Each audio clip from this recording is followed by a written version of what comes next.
Hi and good morning. It is the 16th of July.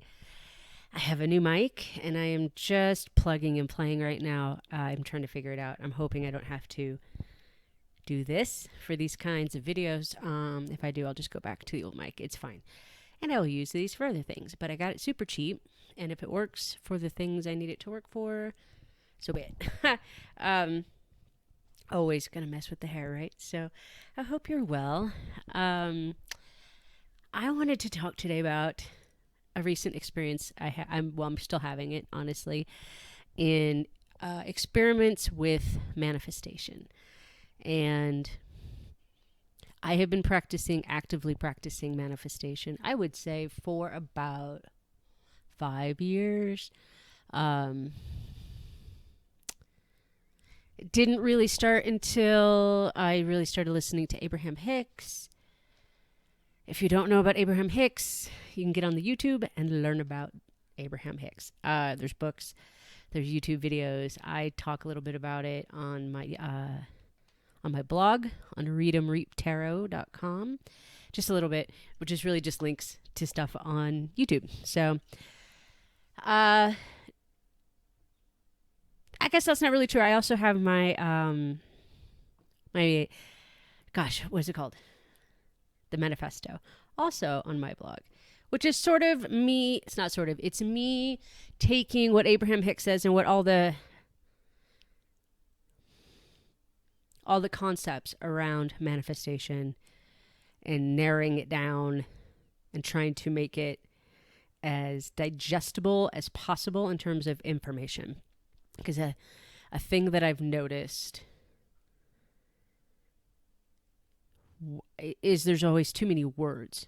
If you try to explain something too much, the farther and farther you get away from it, I think.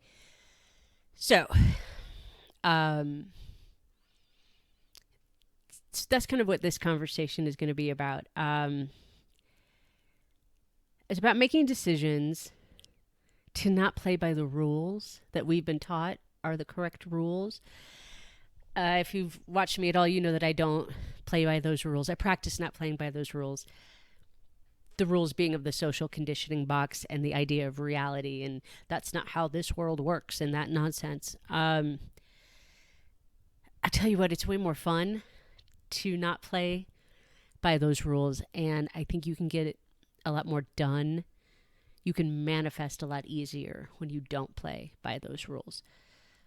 So, case in point, I live in Colorado, and if you also live in Colorado or anywhere, you know that housing prices are crazy bonkers right now, right? And for whatever reason, my partner, who hasn't wanted, he's wanted to leave this apartment for a long time, which is fair. It's very small and becoming increasingly ridiculously expensive. So, in a rational line of thinking, if we're going to pay that much money, we want to move to a bigger place. Now, anytime prior to now, that would have been a non-issue, especially in the area that we live. There are places that are very expensive, and then surrounded by that is places that are not that expensive. Non-issue. We would have just moved. Actually, it's still a non-issue, but that's what we're going to talk about. So, things being what they are, stuff is very expensive. We recently had a fire in our area that took out a bunch of housing. So there's not a lot of housing here, and all the housing that is here is becoming more expensive. So even the areas around us, which are typically not that expensive, are also becoming expensive. So hiccup number one. Hiccup number two, as it usually is with moving, is timing.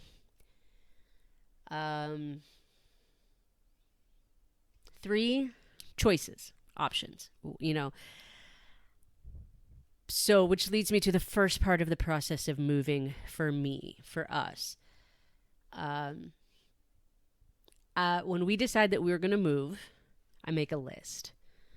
And the list is negotiables and non-negotiables, which I'm going to tell you right now, sometimes the non-negotiables have to be negotiable. But you got to start somewhere, right? So we start with the negotiables and the non-negotiables. And the thing about that is you still have to be flexible. You still have to say yes to things that you maybe wouldn't normally say yes to. I mean, you can choose not to, but that's not that fun. And you lose out. You lose out if you're just saying no to say no. So for instance, on the non-negotiable, or on the, okay, definitely not non-negotiable is that we can afford it. On the list, we can afford it. Or more to the point, he can afford it. He's the moneymaker in the family. That said, I don't say what that means. I don't say it's this much a month, what have you. I just say it's affordable. And we trust that that will be true regardless. And one of the non-negotiables was not having a lot of stairs, which in the end we had to negotiate on. And I'll tell you why, because I hadn't thought of it. This is why you don't say no every single time, because you lose out. Here's what I would have lost out on. He found this place. We have only looked at 4 places. This was the 3rd place we'd looked at. It's in an area of a town I haven't lived in yet, but it's a really cute area of town. And it's on the top floor. So it's about 3 floors up. So yes, we have to deal with some stairs. But I tell you what you see when you get there, it's like a dance studio. It's so beautiful. This is the place we ended up getting that we're preparing to move into. So there are elements to it that I would have been willing to negotiate on that I now am like, oh, nope. So one of those things are natural light. So because of its location and because the architect was smart and put in a lot of windows, a lot of big windows, there's just so much natural light and it's so beautiful. It's like a dance studio, wood floors, lots of space, lots of natural light, can't be beat. And after we saw that, I was like, well, now we're in trouble because I can't look at any other place. So, I mean, I accept. I will be realistic if they don't choose us, but I'll be really sad. But that's the key point too, is when you, so we go in to see the place. This is kind of what happened with the first place we moved into as well. You know whether or not you could live there, right? You're not sitting there questioning it. You like immediately start planning where your stuff is going to go.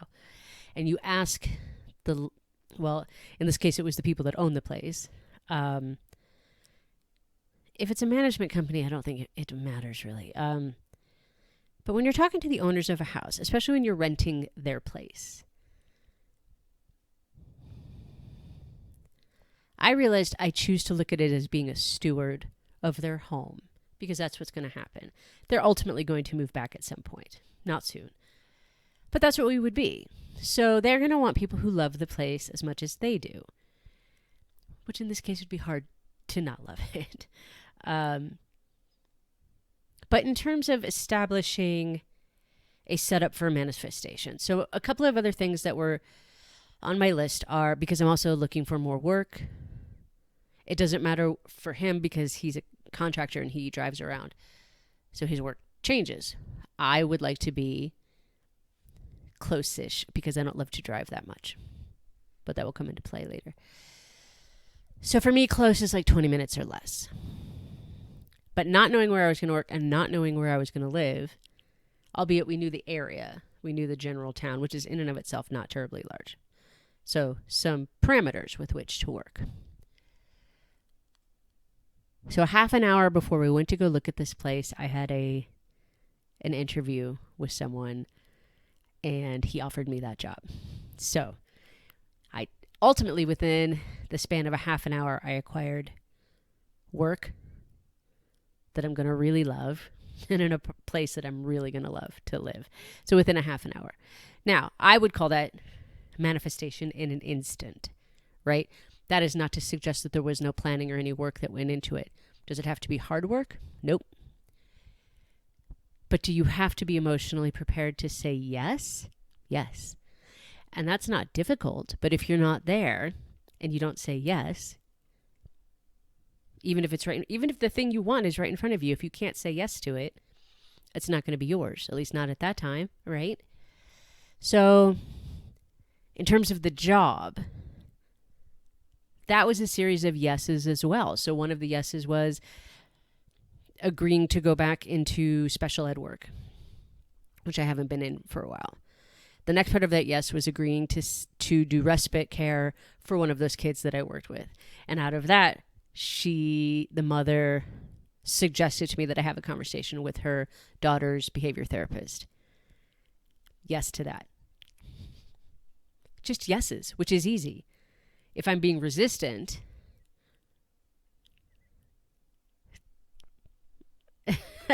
no manifestation, right? So flow, ease, flow, just say yes. Obviously, you're not going to say yes to things that feel bad, seem abusive. I never suggest that. I never would. But what we're talking about is rising above your indignation, rising above your non-negotiables, if I'm being perfectly honest. Because sometimes the non-negotiable needs to be negotiable. Otherwise, you can't get what you want. And I think that's what this is about, too. And then there's several things about this place that are amazing, such as it's twice as big at least. So we're in a 1-bedroom, 1-bath. That's small. That's expensive. And they keep tacking fees onto it all the time. So we're literally not really going to be paying more for at least twice the space. And they're not going to tack on stuff because everything is already included that we're paying extra for here. So yes, we have to pay for the electricity and the internet and stuff. But the water, the trash, the sewer, I feel like there's something else. Stuff that they were tacking on extra here won't be happening there. So we're kind of not paying more, actually. It just took a little bit of work. And with that said, until my partner found this place, we didn't have to look at anything else. We just had to say yes to this one. Are you going to do that? Do you know which one that's going to be? Probably not. Because I know I feel better making effort. But also, I made a very conscientious decision to not freak out, to not get indignant, to not get uptight. I fully understand what's on the table, that times are weird, shit's expensive, availability is limited. Got it. That can all be true, but you know what else can be true? I can choose to feel good about the process anyway and have fun. And I tell you what, once we saw that place, I just knew that it was going to be ours. I didn't know how many people had applied. I knew it was possible that I was wrong, but it felt like ours. In my heart, it felt like ours. I was excited about moving in. And even though I would have moments of like, it's possible this won't happen, it happened. So here's the interesting thing. Something I've been playing around with is I think it's possible that part of the manifestation, something that can cause a block, is what I'll say, is the assumption of how you'll feel when you get it. So what I was thinking about when I came up with that was I believe in the concept of being able to acquire the magic sky money, the large quantity of magic sky money for no reason other than I want it. And I've done all the processes I can think of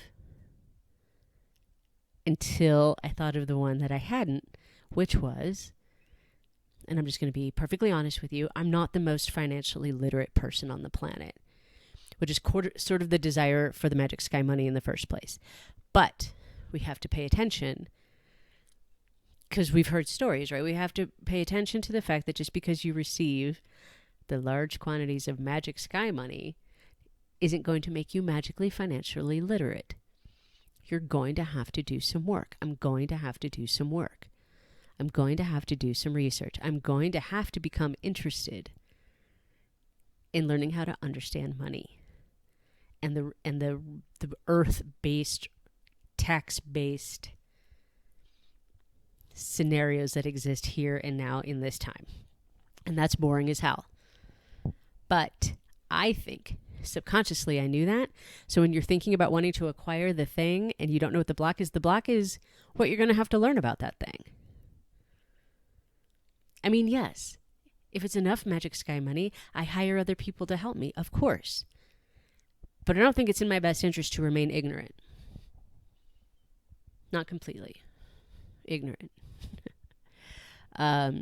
I would like to think that over time, I would become more and more interested in how this works and how to make best use of it. So it's not just a function of the amount. It's a function of what you're going to do with it and what you're going to know about it and how you're going to use it correctly, properly for your benefit, to the best and benefit of all concerned. And that's not just having it and going. I mean, I suppose it could be, but I don't think that's going to end well. That doesn't feel good to me. Having some knowledge about it feels good to me. So then it was very exciting to consider the sensation that I was having in my heart about receiving this place. And then when I got the email that said that we got it, I didn't feel anything. I didn't feel any more than I had up to that moment. So that's another part we want to discuss, is considering the possibility that you won't feel the way you think you'll feel when you receive the thing. And that maybe the feeling leading up to it is the feeling of getting the thing, so that when you get the thing, that feeling is no longer necessary because you've done it. You got there. So now it's just space, clear space. The want has been satiated. Thereby, there is no more need for want. It's not really speculation. I literally just went through this. So, I just find that interesting. So I was telling people, because they knew that I wanted the apartment, and one of my friends said, are you just levitating right now? And I was like, honestly, no, not anymore. I was before. So I like that lesson, and I'm going to keep that in mind as I move forward with other things that I want, like the magic sky money. And honestly, other things have just shown up that I hadn't even gotten to asking about yet. So for instance, there's some furniture pieces we need because we're going from a 1-bedroom to a much bigger space. We don't even really have a kitchen table. And again, back to the family that I'm doing respite for, they're moving also and downsizing from a house to a 2-bedroom. And they have a kitchen table, a beautiful maple kitchen table. So even just as easy as pie yesterday, she was like, oh, do you want things that you need? And I was like, yeah. Yeah, so we're going to go look at those things. And I suppose it's possible we won't take them. But the sheer fact that they showed up, to me, that's the correct sign. So, and we have time. We don't have to move in one day. We have like 2 weeks, which is, do that whenever you can. Do that. And the place, I don't know if I finished that part. The place where I acquired the job, even though there will be some driving involved, there will.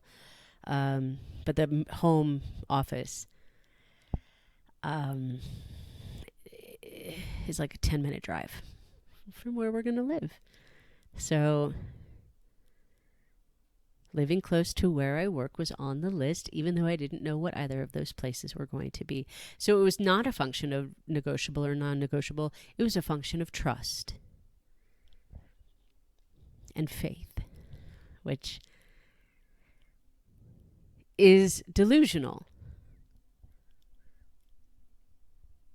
And be delusional. Don't let anybody tell you being delusional is bad, because sometimes it's the road you have to be on. Realism, no thanks. Yes and no. So, and the dog. So I had also learned in this process that if you want to try to get a letter for your pets, because they're not your pets, they're your emotional support animal in reality, either with your current therapist or you can acquire a therapist, to begin a relationship with, and they can confer with you that the animals in your house are emotional support animals. And if that is agreed upon based on your circumstances, you will receive a letter and for your emotional support animals. And with that, you are now legally protected as such that you ought to be able to look for places to live anywhere, regardless to whether or not they take pets, because your animals are not pets. And you ought not to be charged for them, deposits or monthlies or anything. And it's legally binding. And that said, ironically, I went through that process. My dog Coraline is definitely my emotional support animal, and I never even considered that. Honestly, I was uncertain that a service dog or a service animal and an emotional support animal are different, but they are. Some of you know that. I did not know that. And so I went through that process, and the place that we're moving to accepts animals anyway, so it's sort of a non-issue, and all they want is a $500 refundable deposit and no monthly fees anyway. So one might say that was a waste of money and time that I did that. I look at it as it was an act of faith, and I did it anyway. And it's not just where you live contingent. It can also play into taking your emotional support animal places that animals are typically not allowed, and in some cases, airplanes. So I'm not fully informed on the whole thing because I haven't gotten to that place yet. It's still pretty new to me. I suppose if you would like to know more, I can connect you to the person that I worked with. Just let me know in the comments below. And so technically, legally, they would not be allowed to charge me the $500, but my partner would like to do it anyway as an act of good faith. So we're going to go ahead and do it. I'm fine with that. I think sometimes you can do things that maybe don't directly seem related to the thing you're doing it for, but it comes back around and is still of benefit. So what are we talking about? What are we learning from this? I am here as an advocate for enjoying the process of acquiring what you want and need, giving yourself the space to have faith and trust, playing with intuition, being authentic, being truthful with yourself, and being willing to say yes to things that maybe you wouldn't have not considered before. But that demonstrates growth, right? Like we've learned that it doesn't really serve us to be stuck and stalwart and indignant, right? That growth is really the goal. So at some point soon, this will all look different, and it'll just be so much light. I haven't quite figured out yet where my spot's going to be. So I look forward to that. That'll happen in the next month, and I hope everybody is well, and I will talk to you soon. Okay.